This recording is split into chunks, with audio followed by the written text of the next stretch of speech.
Commander Swift has kept us apprised of your recent activities. You've made great strides towards quelling the violence.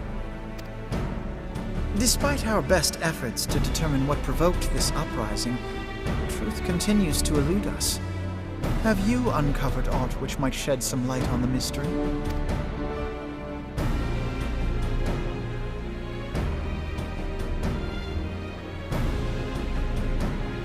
This information does not leave this room. The Syndicate's decision to reject the Doman refugees' appeal for asylum had lasting repercussions. A number of those displaced by the calamity claimed it was proof of a policy of discrimination. Together with a group of Alamegan refugees, they organized a series of demonstrations to protest against the Sultanate. Demonstrations which became heated, but did not descend into violence.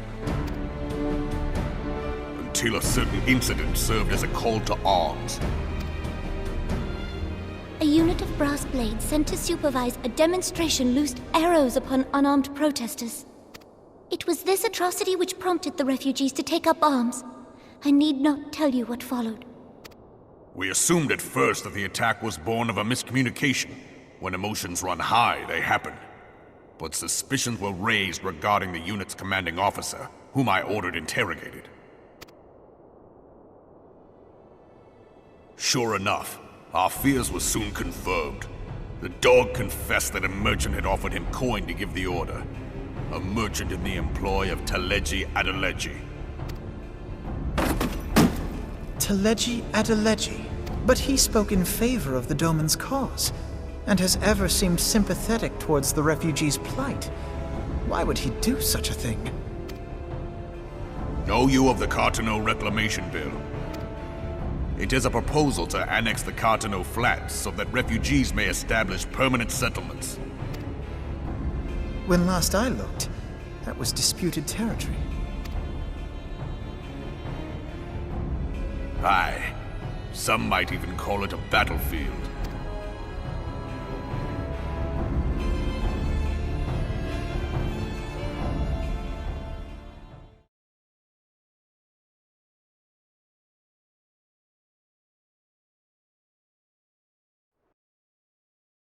The destruction wrought by Bahamut was greatest at the Cartano Flats.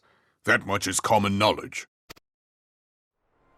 What is less well known is that his rampage laid bare ancient Alagan ruins, of which no record existed.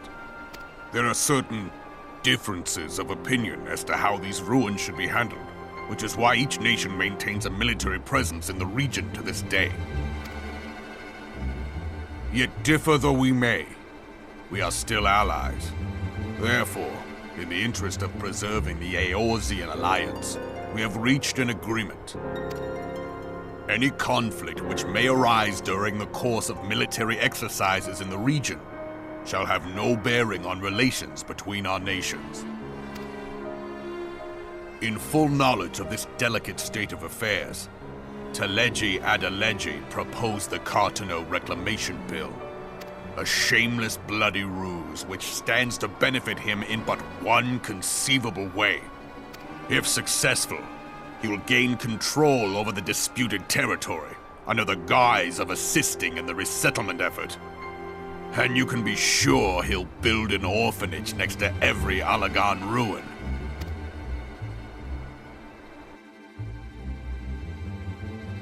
The man would threaten the unity of the Eorzean alliance and risk countless lives for personal gain. He walks a path all his own, independent of any faction and beholden to none of his fellows on the Syndicate. By inciting the less fortunate to violence, he hopes to convince others that the Cartano Reclamation Bill is the only viable solution. His sympathy for the plight of the Domans was not but posturing to gain credibility with the refugees. Of that there can be no doubt.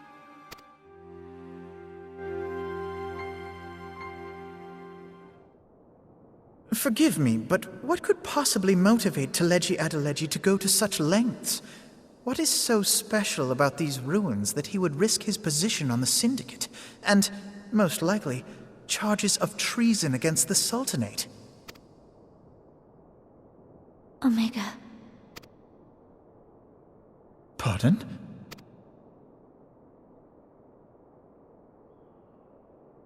An Oligon monstrosity, not unlike the Ultima weapon. Mayhap larger, we know not. It has yet to be fully excavated. Oligon inscriptions indicate that it was created to fell Bahamut himself. If accurate, it might explain why Nail Van Darnus chose to bring the Red Moon down upon the Cotonou Flats, given the ends he went to ensure Eorzea's annihilation. Destroying the one weapon which could stay the Elder Primal may well have seemed like good sense. When first I bore witness to the power of the Ultima weapon, I doubted the evidence of my senses. And now you tell me there is another such weapon, one which could contend with Bahamut. Bahamut! Aye, we were skeptical ourselves. Truth be told, until the Ultima weapon's existence came to light, we thought the inscription had been mistranslated. At present, Omega is more akin to a fossil than a tool of war, having long since ceased to function. As such, its true potential cannot accurately be gauged. However, if someone were to restore it, as the Garleans did the Ultima weapon, I have little doubt that he would wield untold power. Power enough to subjugate ul'dah like as not, and the rest of Eorzea besides, which is doubtless why Teledji adeledji yearns to have it. That he should aspire to world domination. He who has ever walked 2 paces behind Lord Lolorito in matters of commerce. 'Tis in acknowledgement of his own limitations that he seeks this power. Woe betide us all should we allow him to have it.